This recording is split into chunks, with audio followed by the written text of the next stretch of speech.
Welcome to a new anime review series. This is Aesthetica of a Rogue Hero. Yes, this is the series done by the same writer who did Testament of a New System, which is an anime. This anime was like 12 episodes. This review, I'm only covering the first 4 episodes, which have the very first book of the series. Now, there are 2 reasons why I watched this series. Number 1, same person wrote the original series, and 2, the lead character of the series, Akatsuki, that's how I pronounce the guy's name. He's voiced by the ever awesome Eric Vale. Yeah. Which makes this the second series I've actually watched where he voices the lead character. Now you're probably thinking, what was the first series I watched with him as the voicing the male lead of the series? Last one was Ace Attorney. But here's the thing. Ace Attorney is based upon a video game series. This is based upon a light novel series. As far as I can tell for Eric Vale, this is the second anime I've watched where he's in it, and he's actually voiced a character who's from a light novel series. Yes, overall, this is the 4th one I've actually covered so far. Unlike Texas New Devil, which had 2 seasons and 2 OVAs, this series had just as far as I can tell, 1 series, 1 season, and just some specials.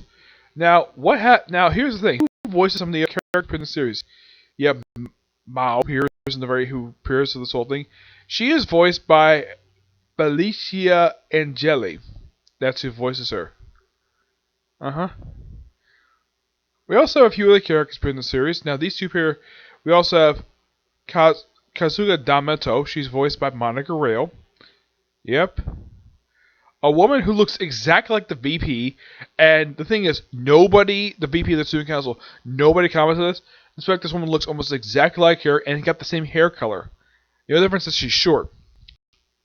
Yep. You also have Chizuka, who is a lesbian. Yeah, we find this out in episode 2.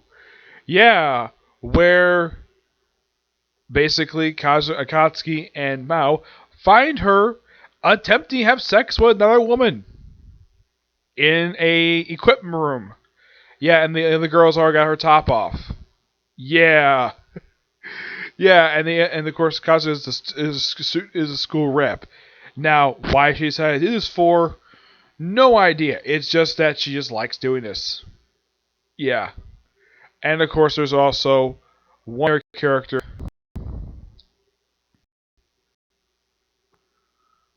Let's see. Yeah, we also have a few other people. We have the student comprehensive voiced by Jerry Joel. Yes. Kaya Hamati, which he's one of a handful of characters I've seen while watching these animes where he's got silver hair. The only other series I've seen, basically, this is only the 3rd series I've seen, where you have a character who's got silver hair. And this is a young character, not an old man, a young character.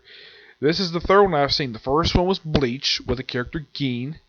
The second one was Gintama with the character Gin. Yeah, both of them in Gin.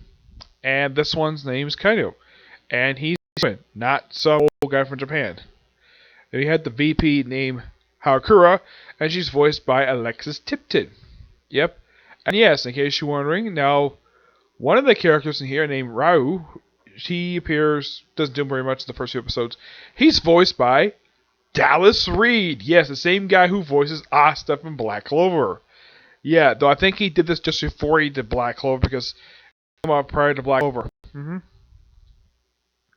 Oh yeah, and here's the thing. The first episode, you have a princess named Litzy, and she's voiced by Colleen Clickenbeard.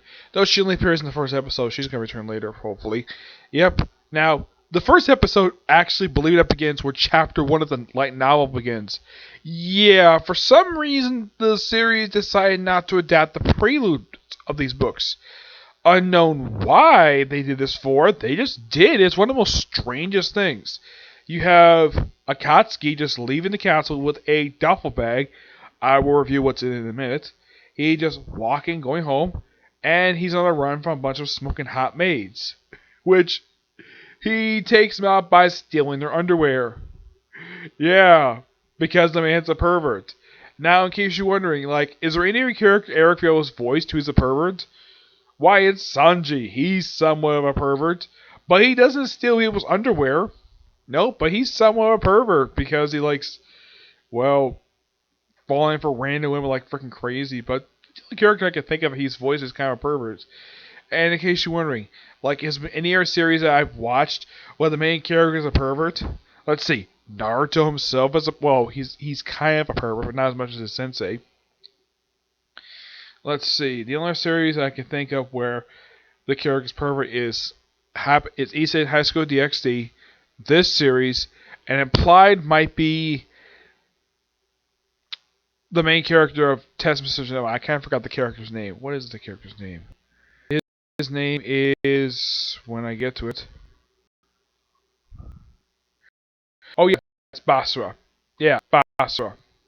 The series does have some things like Sister Neville. It's similar starting premise of the series in a way, where the main character is taking care of the daughter of a deceased demon lord, and assuming the identity, having her be his sort of sister in a way, and he sort of has his way with her later on, which is kind of a similar premise from to Sister Neville. Here's the difference, though.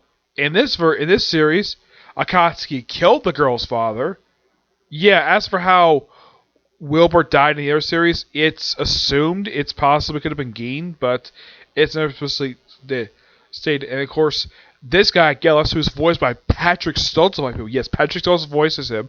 Yeah, though he only appears in a couple of flashbacks these first few episodes. Yep. Now, how he killed him, the light novel I read didn't really explore that very much.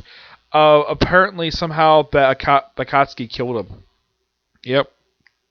And while he's running from the castle, he runs away the maids. He comes across the beautiful princess, and he gets away from her by, of course, he tries to stop him, and then he kisses her. Yep, he kisses her. Oh, in the anime, she slaps him. In the book, she just walks away. Yeah, like she's like, "How dare you kiss royalty?" By the way, that's a line from both of the book and the anime. Even the manga kept this. The manga was actually more explicit when it comes to his perviness. And he gets back to his house in Earth. Now, here's kind of a strange thing. Unlike with Testament Sister New Devil, it's kind of a set in modern day Japan. This is kind of like that, but a little different. For one thing, the UN has an organization that modern people go to different worlds, per se. Yeah, the whole thing with people traveling different dimensions, per se, that's public knowledge. In Testament Sister New Devil, it's kept a secret. Yeah, so it's like another thing that's very similar. Yeah, but now his house is pretty much what I can tell a modern day Japanese house, but he goes to a school that apparently is a 50-story building. Yes. And in case you're wondering, have I ever attended a school building this high? Well, there was a college I went to that was 4 stories, but not frickin' 50, and outside of a frickin' skyscraper. The one I went to was basically a building on top of a frickin' parking garage. Though the reason why that was to prevent flooding the classrooms because it was built near a swampland. That's the reason for that. I have been inside buildings that high, but I've never seen a school where it's that high. Yeah, and they have to go because the fact they have to take this particular exam. Now, in case you're wondering about the cars, the particular road, it's modern day cars, and you only see a car just in the pilot episode. I think you see a car just once after that. That's pretty much it when you see for vehicles in these first few episodes. And they basically take them to the examination because they went to another world. And of course, now here's the thing: in the anime, they don't make much as big deal of him being a true hero as they do in a light novel. Yeah, in a light novel, they make a big deal of it. Here, it's a bit toned down because they're not actively worshiping his feet like they do in the light novel. Of course, he probably doesn't mention, hey, he became a hero by killing a demon lord. And yeah, so yeah, he gets the exam, everything's perfectly fine. And they go to school. Oh yeah, and she has trouble fitting into her outfit because she's got big, humongous breasts. Oh yeah, and the thing is, her breasts keep getting bigger. As for why this is, probably due to her growing magic. I don't know. Maybe Casca's doing this. Yep. And because of the fact that he killed her father, like as soon as after like one day at school they get home, they have dinner, and then while he's asleep, she attempts to kill him. Yep. She attempts to kill him. And then he decides to act really pervy.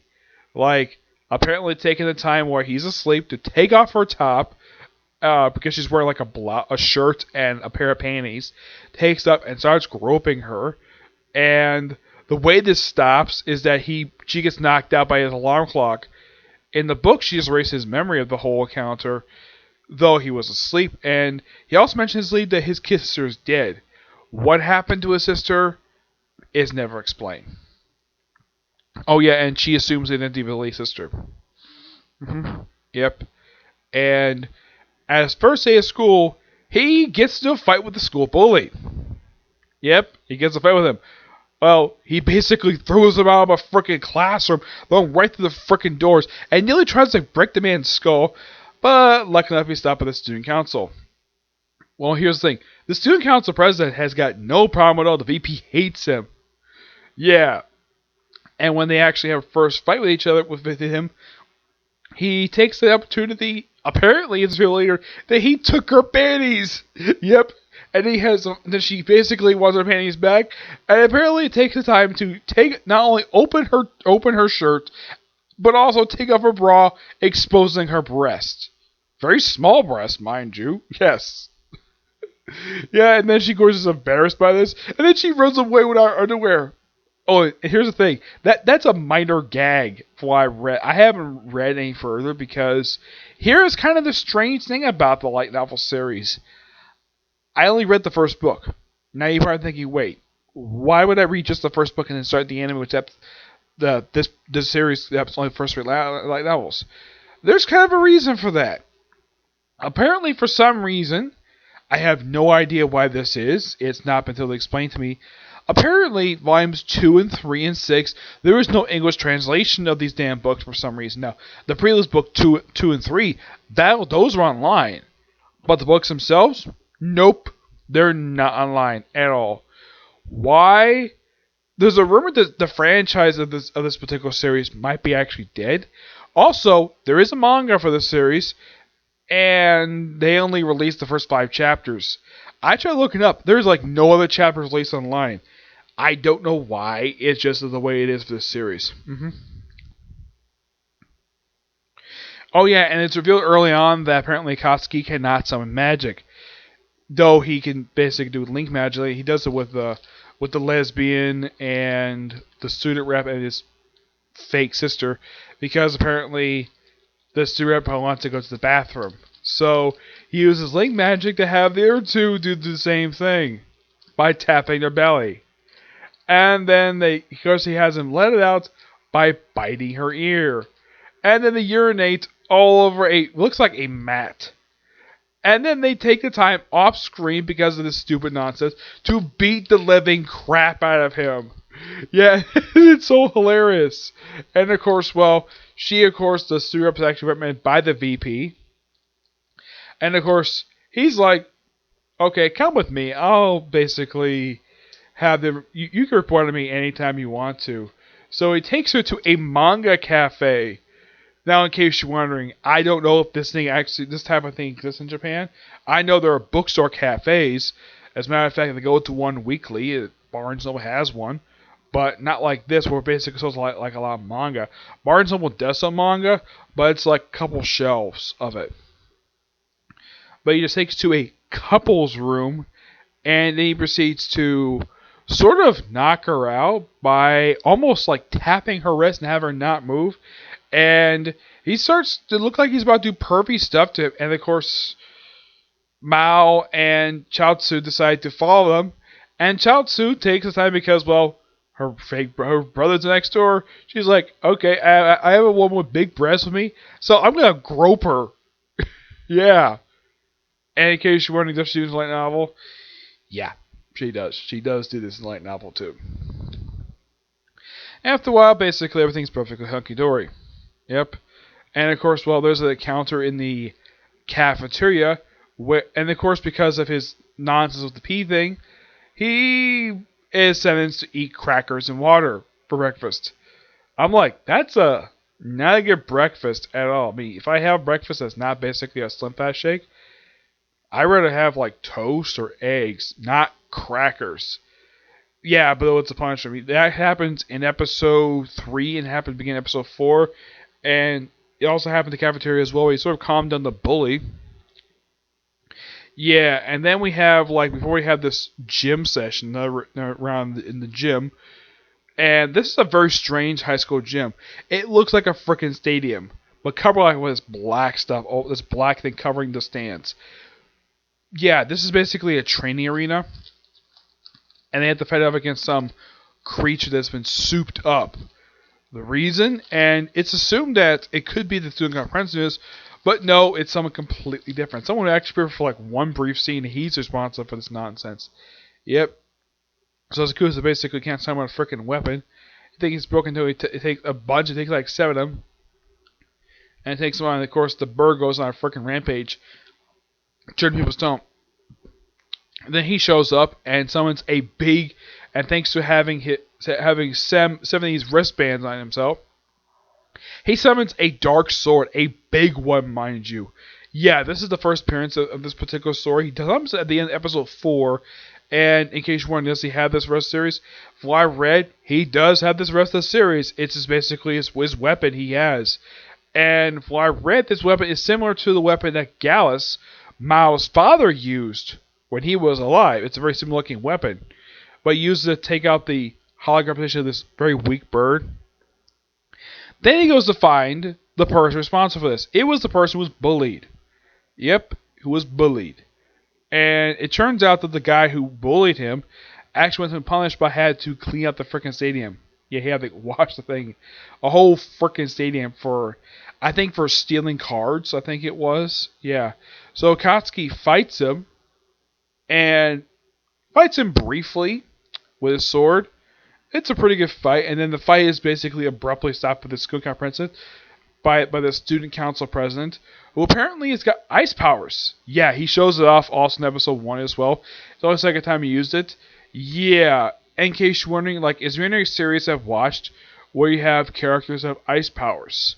Well, you have Gray Fullbuster from Fairy Tail. He's an obvious one. Let's see. Any other series I've watched where you have a character who has ice powers? In the case of Naruto, of the canon characters, none of them I can think of have basically ice powers in that series. How about Bleach? Toshiro does. Yeah, he's got ice powers. Hakushu, none of the main characters do. Near Hunter x Hunter. Let's see. One Piece, it's Aokiji. He's got ice powers. Yeah. I'm trying to think who else has got ice powers in series I've watched. Let's see. And the Kamigai Kill was Elsdeath. In Bushidoruken, no character in that series has ice powers. Let's see. I'm trying to think of any other series. No, not restricted. It's more like based on reality stuff. Let's see. I'm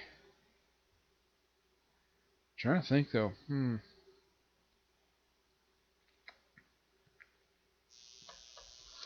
Of series I personally watched. I can't think of any. Yeah, I can't think of any more than I can think of where you have characters that got freaking ice powers. Yep. And after the guy's defeated, and then like next morning, like Mao's like, yeah, I should probably go shopping on my day off. And of course, Akatsuki decides to act like a freaking ninja from Naruto, use chakra on his feet to stand on the freaking wall above her while she's taking a shower. Oh, and he's completely naked. Yeah. And he gets punished for this. Crackers and water breakfast for you, because you get punished for being stupid. Yep. And then he sees an image of a guy who he basically just gets angry at. And then we get introduced, and then we see him later on top of School Rooftop ending episode 4. He gets confronted by a brand new character. His name is Kaito Maturo, who becomes a regular character in the series after this. This is his debut. He basically just shakes his hand by basically punching his hand, just testing his strength. As our friends, they decide to go shopping. Yep, that sets up the very next episode. A shopping episode. I haven't seen many of those in the anime, basically. This is probably the first time I've watched is My Hero Academia, where we have an episode titled dedicated to shopping. I personally am not really a big fan of real life shopping, like shopping for clothes. Yeah, that's what my mother does. I'm not really a big fan of it. If I want to go shopping, I go to the bookstore, or go to a video game store, or a comic shop. That's my shopping. Done in anime is perfectly fine because it's kind of enjoyable to watch. Seeing it in real life is boring. Really, really boring. Especially if later... Now, my mother is not a massive money spender when it comes to clothes. She buys a certain amount of clothes. She looks at a lot of them. She doesn't buy them, per se. She looks at a good number of them, but she doesn't buy them. Mm-hmm. Yeah, so not much else to say about these first 2 episodes. They're good. Good start to the series. And there's like maybe... Oh, yeah, by the way, when Miles first introduced, she's actually in a duffel bag that basically Akatsuki is securing in episode 1. And when he gets back to his apartment, there's a slight change to how they present this light novel. In the book, basically, she has basically after he gets out of the shower, and she's basically lying in, I think it's his bed or her bed. In the episode, it's a slight change. Basically, in case you're wondering, she's actually completely naked. Yeah, he basically brought a naked woman with him from the other world. Though at least that he's actually clothed this time and not wearing a frickin' towel like he was in the light novel. That's the only major change I can think of they made. I think they made... I can't think of any... there was like one or minor change, but that was the... Like, basically Mao and Akatsuki's introduction on screen. Their basically first interaction with each other is a slightly different exchange than how it was presented in the light novel, I remember. But yeah, but not much else to say about these first 4 episodes. Really good. That's it for this particular review. I might have time to do one more. If not, I'll probably save it for tomorrow. I was hoping to do Black Clover tonight, but yeah, that's not likely to be the case tonight. It's probably gonna be tomorrow at this rate. Yep, along with hopefully another part for Akatsuki of a new hero, rogue hero, and of course everything since. Yep, but do see you next video. Bye.